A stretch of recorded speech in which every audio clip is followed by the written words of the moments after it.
How to send a disappearing photos on Snapchat. Hey everyone, welcome back to the channel. In today's video, I'll show you how to send a disappearing photos on Snapchat in just few simple steps. So now without further ado, let's get started. So first thing first, open the Snapchat app on your phone.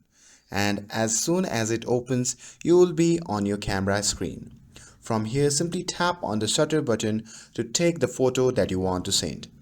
And once you have taken the snap, look for the option on the right side of your screen which looks like a clock icon. So simply tap on that, and this is where you can set the viewing time. So to make the photo disappear, choose a time limit like 1 second, 3 seconds or 10 seconds. And once you have set the timer, simply tap on the arrow icon at the bottom right corner of the screen to send to page, and after that you can simply select the friends that you want to send the snap to and hit send. And that's it. Now your photo will disappear after the viewer opens it and the timer runs out. And that's it.